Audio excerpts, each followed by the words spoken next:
अहमेवासमेवाग्रे नान्यद्यत् सदसत्परं पश्चादहं यदेतच्च यो वशिष्येत सोऽस्म्यहम्।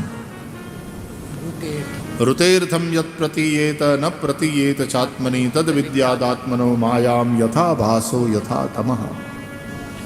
यथा महान्ति भूतानि भूतेषु चावचेष्वनु प्रविष्टान्यप्रविष्टानि तथा तेषु न तेष्वहम्।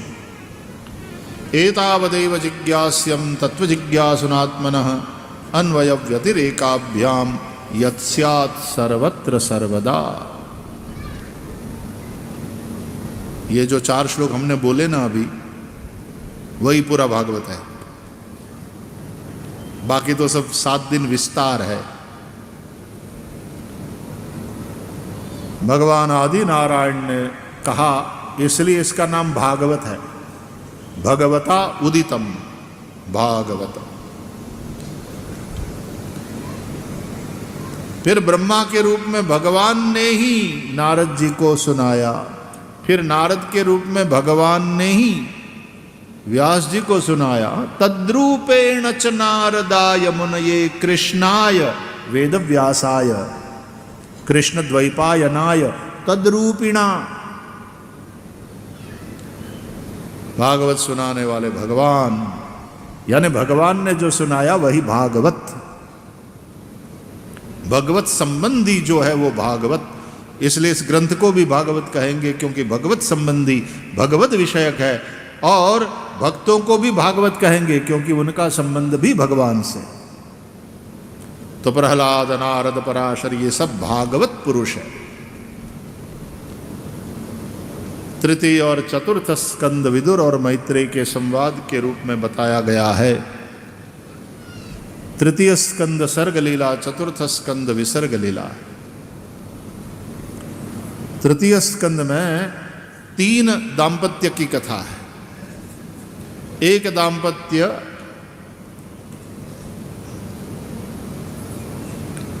कश्यप और दिति का, दूसरा दाम्पत्य मनु और शत्रुपा का, और तीसरा दाम्पत्य कर्दम और देवहूति का।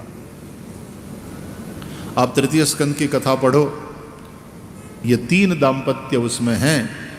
और इससे ये संदेश मिलता है कि देखो, जहां संयम है, जहां सात्विकता है, वहां दैवी प्रजा, दैवी सृष्टि होती है।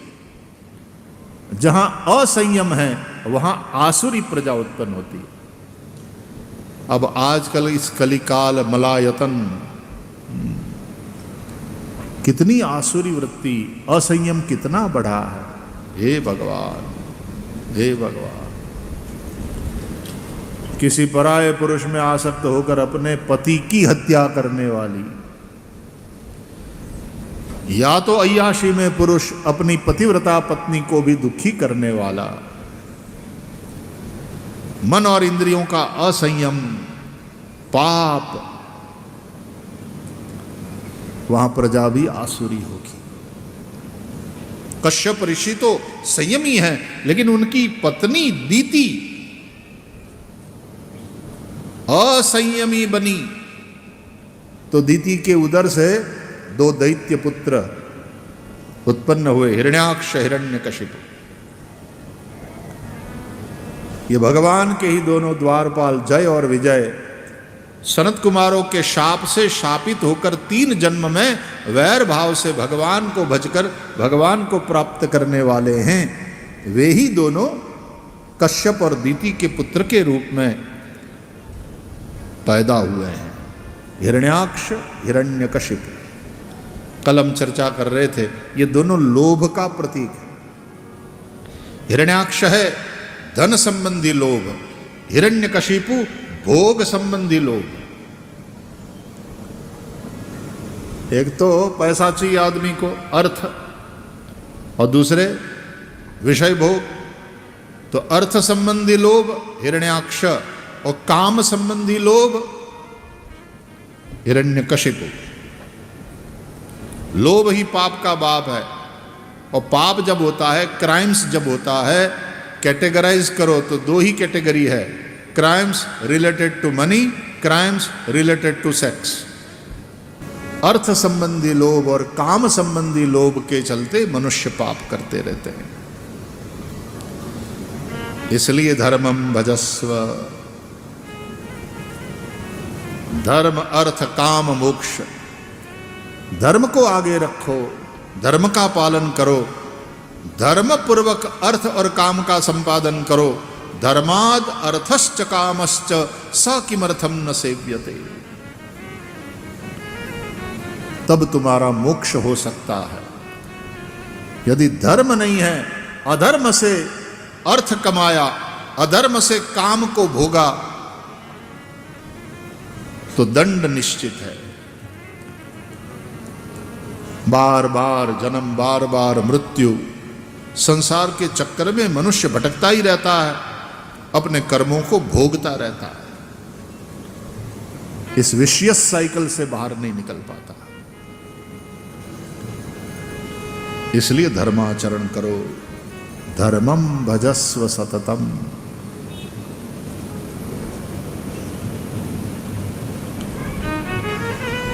भगवान ने वराह रूप बनाया, हिरण्याक्ष का उद्धार किया। भागवत में वराह भगवान को यज्ञ स्वरूप बताया गया है। यज्ञ के द्वारा ही संग्रह वृत्ति लोभ हिरण्याक्ष का नाश होगा। यानी जो संग्रहित संपत्ति है, यज्ञ करो यानी बांटो, विकेंद्रीकरण हो। यज्ञ क्या है? संग्रहित या अर्जित संग्रहित संपत्ति का विकेंद्रीकरण, डिसेंट्रलाइजेशन ऑफ वेल्थ यज्ञ है। यज्ञ मतलब केवल हवन नहीं,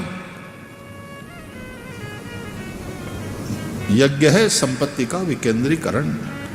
जो अर्जित, कमाया हुआ और नीति से कमाया हुआ, और संग्रहित आवश्यकता से अधिक का जो तुमने संग्रह किया, इकट्ठा किया, बैंक बैलेंस तगड़ा हुआ है, तो अब बांटो, उसका सदुपयोग करो। उसी को कहते हैं यज्ञ। तो यज्ञ से ही संग्रह वृत्ति लोभ हिरण्याक्ष का नाश होता है। भागवत की एक एक कथाओं का आध्यात्मिक अर्थ है। ये केवल कहानियां नहीं है, इसको डे टू डे लाइफ के साथ जोड़ करके देखना है। और इस तरह से कथा को सुनोगे तो पता चलेगा कि आज भी कथा की उपयोगिता कितना ज्यादा है हमारे जीवन में। ये कथा आउट ऑफ डेट क्यों नहीं होती? जब तक पानी है, प्यास है, पानी आउट ऑफ डेट हो सकता है?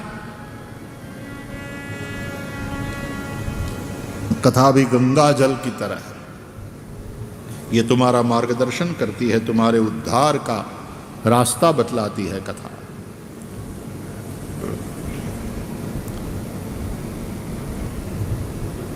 महाराज मनु और शत्रुपा को 3 पुत्री और 2 पुत्र हुए। 3 पुत्री, आकुति, देवहूति, प्रसूति। 2 पुत्र, प्रियव्रत और उत्तानपाद।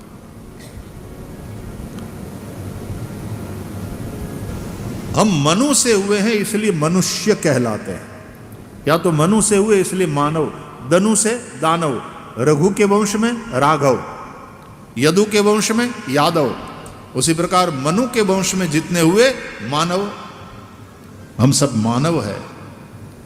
हमारे आदि पुरुष मनु।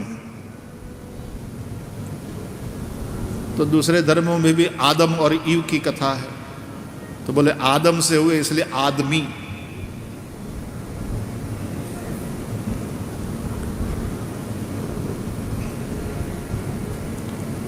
महाराज मनु ने अपनी बेटी देवहूति का विवाह कर्दम ऋषि के साथ किया। तो कर्दम ऋषि से देवहूति को पहले 9 कन्या प्राप्त हुई और फिर भगवान कपिल प्रकट हुए। कर्दम ऋषि ने 9 ऋषियों के साथ अपनी 9 कन्याओं का विवाह किया। ये एक कन्या का नाम और किस कन्या का किस ऋषि के साथ विवाह, उसके भी अर्थ है साहब। वही समयाभाव के कारण 7 दिन की कथा। और वो भी आधा, वो आधे में पुनि आध। नहीं तो 7 दिन की कथा में भी नियम तो यह है कि आ सूर्योदयादारभ्य सार्धत्री प्रहरांतकम, सूर्योदय से लेकर कथा प्रारंभ हो जाना चाहिए और रोज 3.5 प्रहर यानी 10.5 घंटा कथा चलना चाहिए। मध्याह्न समय में 2 घड़ी 48 मिनट का विश्राम, रिसेस, उसमें 2 केला और आधा ग्लास दूध लेकर फिर बैठ जाना चाहिए। अब हमको चकाचक 3 टाइम कथा, बोले 3.5 प्रहर नहीं 3.5 घंटा, उसमें से भी आधा। तो इसका तात्पर्य ये नहीं कि सब बेकार जा रहा है, नहीं, 1 घड़ी आधी में पुनियाद, तुलसी संगत साधु की घटे कोटि अपराध। अच्छा, कोई 1 घड़ा भर करके अमृत ले आए और कोई यदि तुमसे ये कहे कि अमर होना हो तो पूरा पूरा अमृत का ये घड़ा पी लो, पूरा घड़ा पीने की जरूरत है क्या अमर होने के लिए? अनिवार्य है क्या? पूरा पी सको तो बहुत बढ़िया, नहीं तो एक आचमन लेने वाला भी अमर हो ही जाता है। तो फल में कोई भेद नहीं है, जितनी कथा मिल जाए। इसलिए व्यास जी ने लिखा श्लोकार्धम श्लोकपादम वह पठेद भागवतं च यः नित्यं पुण्यमवाप्नोति राजसूयाश्वमेधयो। तो जितना समय मिले यथाशक्ति यथामति, लेकिन भगवान की कथा नित्य होना चाहिए। कपिल भगवान ने सांख्य शास्त्र का उपदेश किया। अधिकांश विद्वान ये मानते हैं कि षड दर्शन में सांख्य दर्शन सबसे पहला और प्राचीन है। सांख्य, योग, न्याय, वैशेषिक, पूर्व मीमांसा, उत्तर मीमांसा, ये 6 दर्शन है। 7वां स्वतंत्र दर्शन है भक्ति दर्शन। सब दर्शन के आचार्य अलग अलग हैं। कपिल भगवान सांख्य योगाचार्य है। भगवान कपिल ने मां देवहूति को प्रकृति पुरुष का विवेक कराया है। वैसे सांख्य दर्शन निर्बीज है, लेकिन भागवत का सांख्य सबीज है। निरीश्वर नहीं सेश्वर है, इसलिए ईश्वर की उपासना की बात भागवत वाला सांख्य करता है। चतुर्थ स्कंद विसर्ग लीला है। इसके 4 मुख्य प्रकरण हैं। 7 अध्याय का धर्म प्रकरण, 5 अध्याय का अर्थ प्रकरण, 11 अध्याय का काम प्रकरण और 8 अध्याय का मोक्ष प्रकरण। जो धर्म प्रकरण है उसमें दक्ष यज्ञ की कथा है। ये पंपा सरोवर है। यहाँ की भूमि, भारतवर्ष के जो मुख्य सरोवर है उनमें से एक सरोवर पंपा सरोवर। यहाँ पंपा नाम है पार्वती का। आज हम दर्शन करने गए तो यहाँ के सभी पुरोहित समझा रहे थे, और कथा सुनना चाहिए, हमको तो सब पता है। नहीं, कान देकर के कथा सुनो, पुरोहितों से सुनो, कुछ वैशिष्ट्य होता है उसमें, कुछ नई बातें भी जानने को मिल सकती है। हम तो पढ़ के आए हैं, सब पढ़ के आए हैं, हमने गूगल कर लिया, पंडित जी हमको सब पता है। चुप सुनो। कई लोग डॉक्टर को मिलने से पहले गूगल करके जाते हैं, गूगल डॉक्टर से पूछ कर जाते हैं, और फिर डॉक्टर साहब से बात करते हुए जो बोलने लगते हैं तो डॉक्टर समझ जाते हैं कि ये गूगल करके आया है, सब इंटरनेट पे देख के। ऐसे मरीज डॉक्टर्स के लिए माथा का दुखावा सर दर्द बन जाते। तो फिर भाई गूगल डॉक्टर को ही कंसल्ट कर ले, यहां क्यों आया? ठीक है, थोड़ी जानकारी ले लो, लेकिन सुनो तो सही। चर्चा कर सकते हो, लेकिन अब बहस पे उतर आते हैं।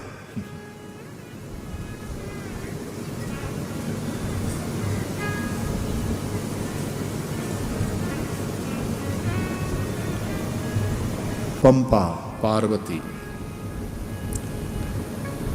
तो पार्वती का उसके पूर्व वाला जो जन्म था वो सती, वो दाक्षायणी है, दक्ष की पुत्री है। और वो पिता के यज्ञ में जाकर जब अपमान सह न पाई शिव जी का, उसको किसी ने नहीं बुलाया पीहर में, चलो सह लिया, लेकिन अपने पति का अपने पीहर में अपमान कोई भी सती नारी सह नहीं सकती। तब उसने योगाग्नि में अपने शरीर को जलाकर राख किया। और सती मरत हरिसन बर मागा, जन्म जन्म शिव पद अनुरागा, इसलिए जन्मी पार्वती तनु पाई। जन्म जन्म शिव चरणों में हमारा अनुराग हो, ये भगवान से मांगा, और इसलिए वो पार्वती के रूप में, हिमाचल पुत्री के रूप में प्रकट हुई। पुनः उसने बहुत तपस्या किया, बहुत तप किया, तब महादेव को पुनः प्राप्त किया। वरदान मिला, अब तुम्हें शिव जी पुनः पति के रूप में प्राप्त होंगे। लेकिन सती के देह त्याग के बाद महादेव को तो ऐसी विरक्त, वैसे भी वैराग्य की भूमि में रहते हैं महाराज महादेव जी। काशी तो महाश्मशान है ना। अविमुक्त वाराणसी क्षेत्रे ऐसा बोलते हैं। महाश्मशान है काशी, महाश्मशान है, और श्मशान वैराग्य की भूमि है। इसलिए श्मशान में, किसी की श्मशान यात्रा में जाना बड़ा पुण्य का काम माना गया है। कि जाओ तो सही श्मशान में, उसको जलते देखोगे अकल आएगी, इतनी देर लगती है। अंत में तो भस्मांतम इदम शरीरम, इस शरीर का अंत है भस्म। अंतवंत इमे देहा, सबके शरीर का अंत है।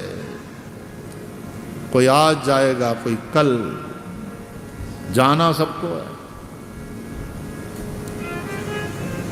इसलिए संतों ने कहा, रहना नहीं देश बिराना। और ये घर अपना है ही नहीं, हम तो मुसाफिर हैं। भगवान का धाम वही हमारा सच्चा घर है,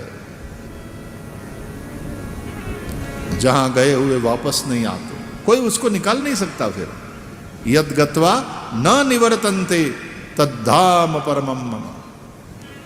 अपने घर से, अपनी इच्छा से अपने निकलना चाहे तो बड़ों की आज्ञा लेकर के चल सकते हो, लेकिन मुक्त जीव का अर्थ ही यह है कि नहीं जन्म लेना है, यू आर फ्री। जन्म लेना है, यू आर फ्री। तो ऐसे कई दिव्य पुरुष इसलिए जन्म लेते, करुणावश आ जाते हैं और जन्म लेते हैं, लेकिन वो तो जन्म से ही मुक्त होते। सनत कुमार हो, सुखदेव जी हो, लेकिन वो आए हैं क्यों? करुणा उनको ले आई है कि चलो मनुष्य को मार्गदर्शन करें, मुक्ति का मार्ग बताएं।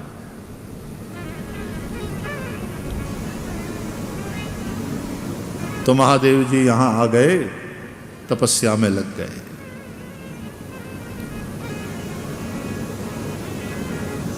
कितने वर्षों की तपस्या। और पार्वती को तो मिल गया वरदान कि महादेव मिलेंगे, लेकिन महादेव तो समाधिस्थ, समाधि के, इसलिए तारकासुर पैदा हुआ। तारक असुर भयउत ही काला। समाज का धर्म क्षेत्र में जब असली विश्वास समाधिस्थ हो जाता है, निष्क्रिय हो जाता है, तब तारकासुर पैदा होता है। वो गलत मान्यता, भ्रांत मान्यता, अंधश्रद्धा, अंधविश्वासों का प्रतीक है। और धर्म के क्षेत्र में जब ये सब बढ़ने लगता है तब आवश्यकता पड़ती है शंकर के पुत्र की। शंभु शुक्र संभूत सुत एहिरन जीत ही सोई। तारकासुर तो कब मरेगा? बोले जब शंकर जी विवाह करेंगे और शंकर जी के बेटा होगा तो वो बेटा इस तारकासुर को मारेगा।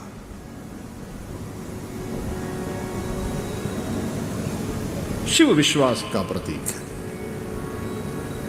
भवानी श्रद्धा का प्रतीक है। भवानी शंकर वंदे श्रद्धा विश्वास रूपिणौ। तो महादेव तपस्या कर रहे थे, फिर देवताओं ने कामदेव को भेजा उनको जगाने के लिए। तुम्हारी कामना ही तुमको जगाती है और काम पे लगा देती है ना? अरे बाप रे, मुझे 7:30 बजे तो निकलना है घर से तैयार हो करके, 8:30 बजे मेरा अपॉइंटमेंट है। किसने जगाया? कामना ने, इच्छा ने। और सुबह मुझे 7:30 बजे उठना है, ये मन को एक आदेश दे करके सो लेते हैं लोग। कई लोगों को अलार्म की भी जरूरत नहीं पड़ती, जाग ही जाते हैं, ठीक 7:30 बजे जाग जाते हैं।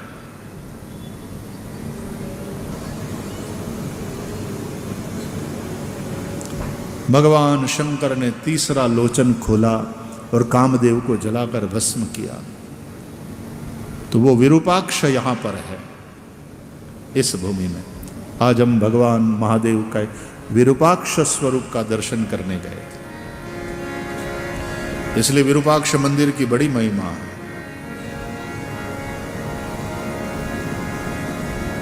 और विजयनगर का ये साम्राज्य, यहाँ की राज परंपरा ने जिस तरह से एक एक देवताओं, कुल देवी, भगवान विरूपाक्ष को जो स्वर्ण का वो धराया जाता है, आज हमने वो भी दर्शन किया। कितना प्राचीन, कितना पुराना, मतलब चित्र में दर्शन किया। लेकिन वही वाली बात, मजहबी अंधे लोग, कट्टर लोग, उन्होंने यहां आकर के जो मूर्तियां तोड़ी, लोग कहते नहीं वो तो राजनीतिक लड़ाई। अरे तुम्हारी ऐसी की तैसी राजनीतिक लड़ाई थी तो मूर्तियां क्यों तोड़ी? हमारे मंदिरों को क्यों तोड़ा यदि केवल वो राजनीतिक लड़ाई थी तो? माना कि अकबर की सेना में भी हिंदू योद्धा थे, माना कि महाराणा प्रताप की सेना में भी मुस्लिम योद्धा थे, केवल उतना करने मात्र से वो राजनीतिक लड़ाई नहीं हो जाती। यदि वो केवल राजनीतिक लड़ाई ही होती तो इन आक्रांताओं ने हिंदू मंदिरों को क्यों तोड़ा, क्यों मूर्तियों को तोड़ा?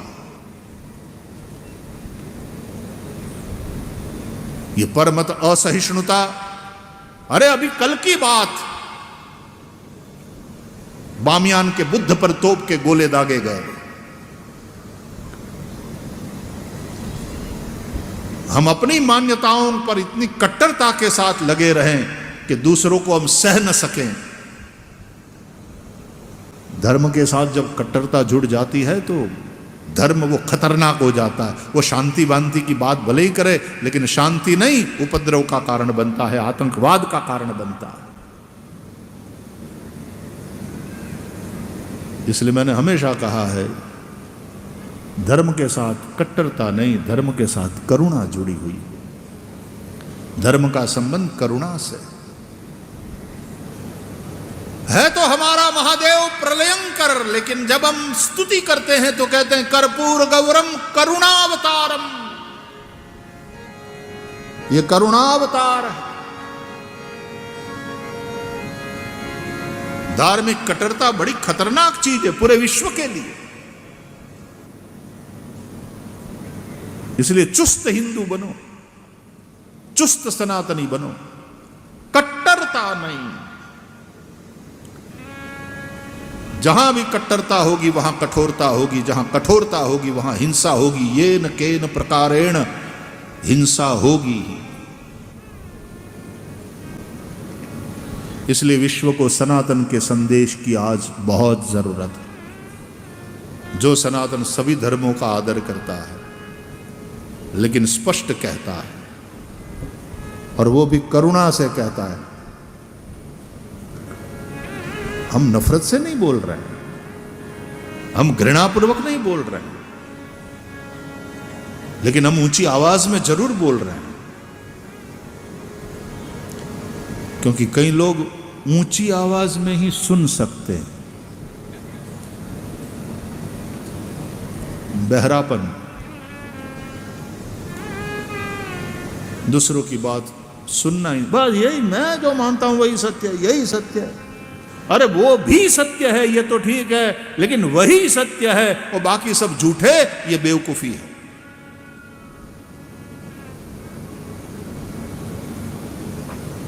इतनी अद्भुत सांस्कृतिक विरासत, उसको मिटाया गया। आक्रांताओं ने उन मूर्तियों को तोड़ा, और बेवकूफ लोग हंसते हैं, लो तुम्हारी मूर्ति को तोड़ा, तुम्हारे भगवान को तोड़ के रख दिया, तुम्हारा भगवान ने हमारा क्या बिगाड़ा। बेवकूफ, तूने मूर्ति को तोड़ा, भगवान को नहीं। हवा को भी तू तलवार से नहीं काट सकता, तो फिर हरि को तो तेरी क्या ताकत।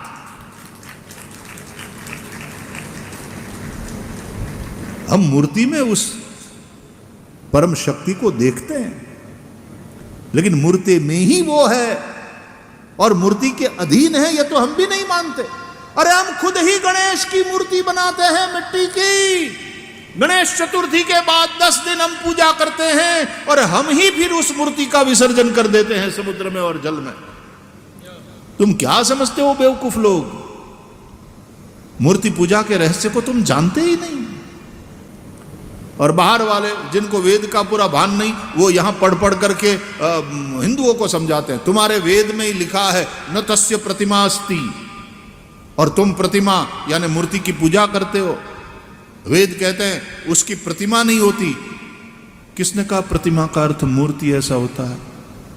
प्रतिमा का एक अर्थ मूर्ति ऐसा है, लेकिन प्रतिमा का अर्थ है जिसकी कोई उपमा नहीं होती।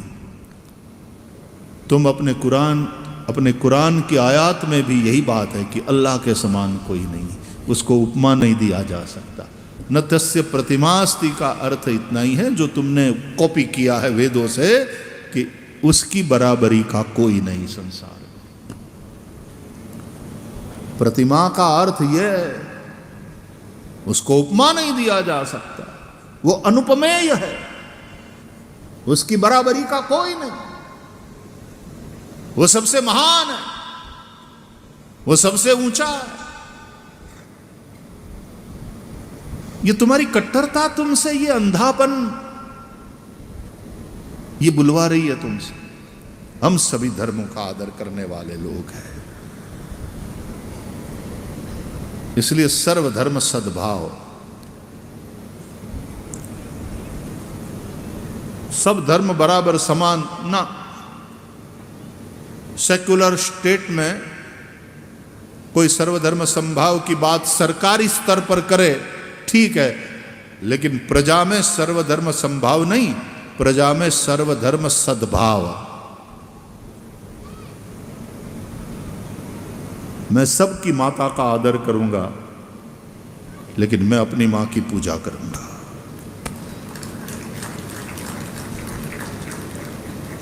कल यहां मां की पूजा हुई, बहुत अच्छा लगा। काकाणी परिवार ने मां का जो उत्सव मनाया, पूजा करी। कल का दिन मां को समर्पित था। फिर रात्रि में भी आप लोगों ने बड़े भजन संध्या, मुझे समाचार मिला बहुत बढ़िया वाली भजन संध्या हुई। तो कल का दिन मां को समर्पित था।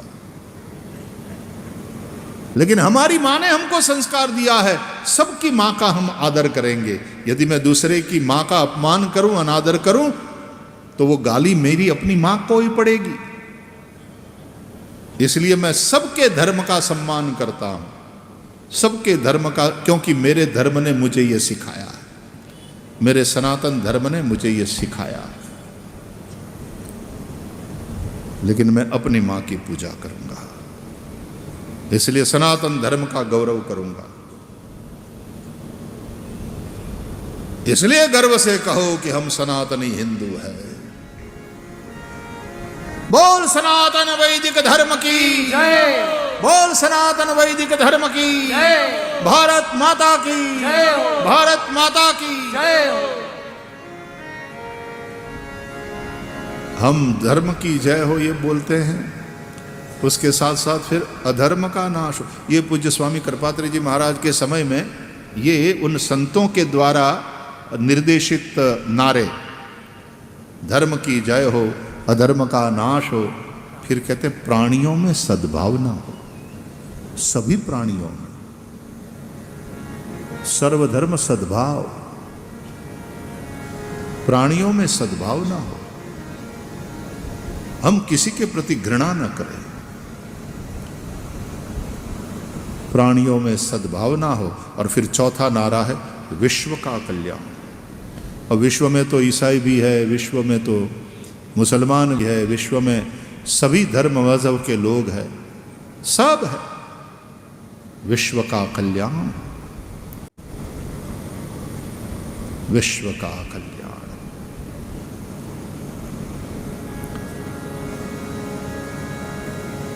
तो सनातन का ये सौंदर्य है, सनातन धर्म की ये उदारता है, सनातन धर्म की ये ऊंचाई है, सनातन धर्म की विशेषता है। वो सब का सम्मान करता है।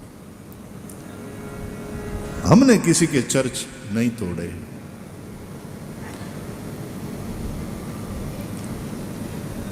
बात रही राम जन्मभूमि की, तो वो तो राम जन्मभूमि थी।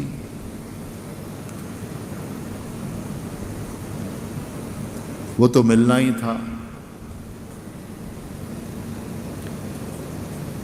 वहां तोड़ करके यदि बनाया गया तो वो तो रामलला की है, तो रामलला को मिली।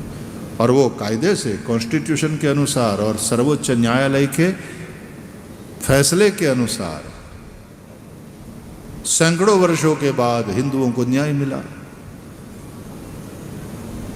रामलला विराज गए और अब तो ऊपर शिखर और कलश स्थापना भी हो गई, राम दरबार में भी प्रतिष्ठा हो गई, आसपास के परकोटे के मंदिरों में भी प्राण प्रतिष्ठा हुई।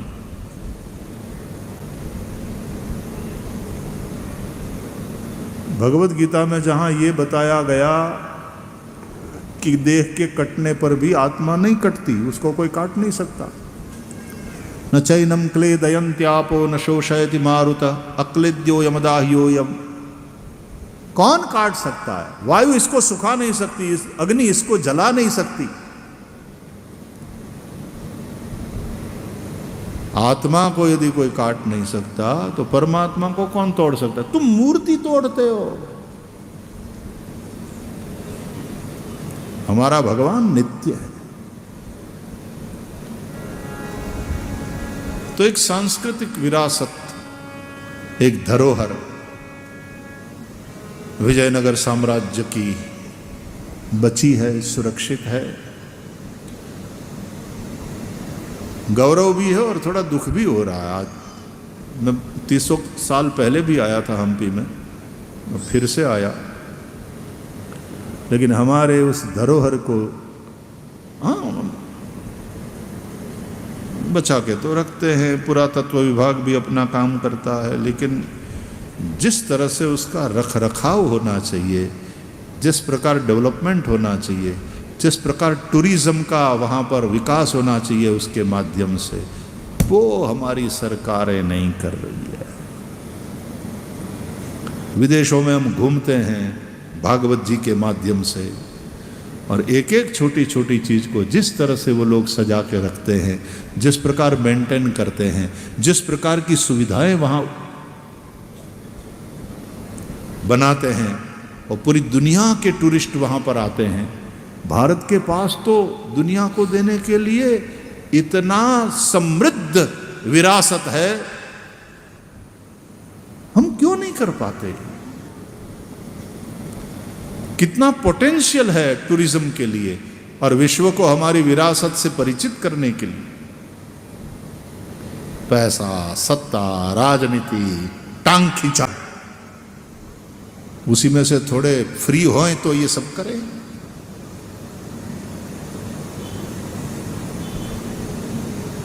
प्रजातंत्र अच्छा भी है, लेकिन फिर प्रजातंत्र को लेकर के, और हमारा प्रजातंत्र मजबूत है, मरा नहीं, मरेगा नहीं, थोड़ा बीमार चल रहा है।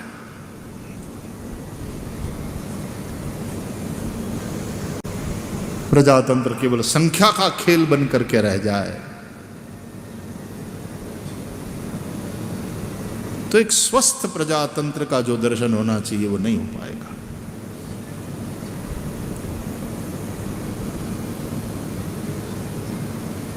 बहुत संभावनाएं, बहुत संभावनाएं। मैंने कई बार कहा है, मैं भारत को एक अद्भुत संभावनाओं के राष्ट्र के रूप में देखता हूं। यहां का एक एक आदमी में वो संभावना है, बट अनफॉर्चुनेटली एजुकेशन सिस्टम गड़बड़, हमारी पूरी व्यवस्था गड़बड़ राजनीतिक। यहां भाषा के नाम पर, प्रांत के नाम पर, जाति के नाम पर लोगों को बांटना। अंग्रेज गए, लेकिन बांटो और राज करो वाली पॉलिसी यहां छोड़ के जैसे गए। आज की राजनीति बांटने वाली हो गई है, जोड़ने वाली नहीं।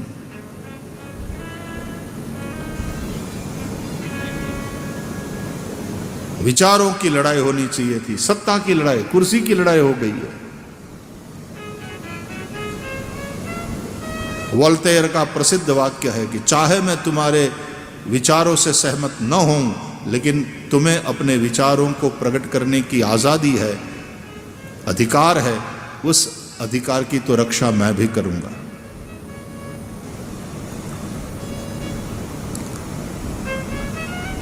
यह स्वस्थ विचारधारा।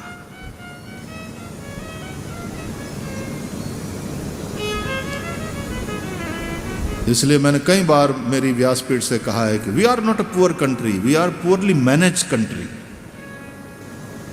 ये राष्ट्र गरीब नहीं है, यहां की व्यवस्था गड़बड़ है, और एक आदमी लगा है व्यवस्था को सुधारने में, बस उसकी भी टांग खिंचाई करते हैं हम। जिसको अपने लिए कुछ नहीं चाहिए और राष्ट्र के लिए ही सारा जीवन समर्पित कर। आज भी राजनीति में भी अच्छे लोग हैं साहब, है, बाकी गड़बड़ तो धर्म के क्षेत्र में भी कहां कम है। केवल राजनीति की क्या बात करें, धर्म के क्षेत्र में भी गड़बड़ कहां कम है।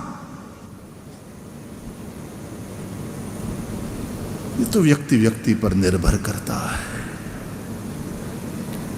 काश कथा हमको जगाएं, हमारी अंतरात्मा को झकझोरें, काश कुछ हलचल हो।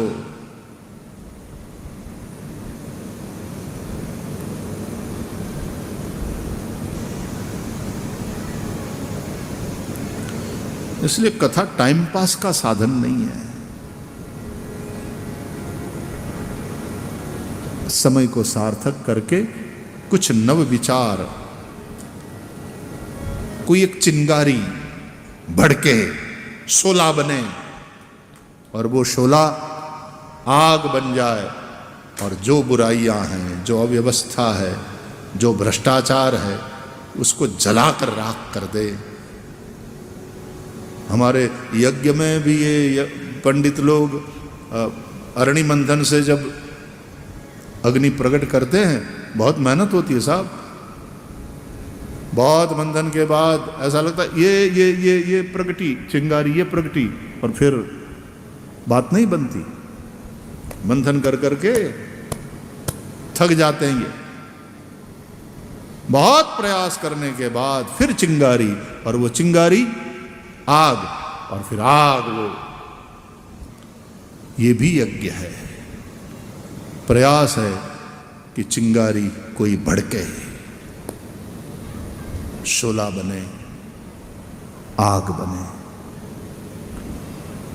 और उस अग्नि में फिर बहुत कुछ हवन कर दिया जाए। केवल गाना क्या गा रहे हो मेरे युवा भाई बहन, केवल गाना क्या गा, हवन करेंगे, हवन करेंगे, हवन करेंगे, ऐसा कोई ऐसा है ना, ऐसा कोई गाना था मैंने सुना, उछल उछल कर हवन करेंगे, हवन करेंगे, हवन करेंगे। तो सच में हवन करना है, अपना पूरा जीवन यज्ञमय हो, लेकिन हवन करने के लिए तो पहले आग जगानी होगी। अग्निमीळे पुरोहितम यज्ञस्य देव मृत्विजम।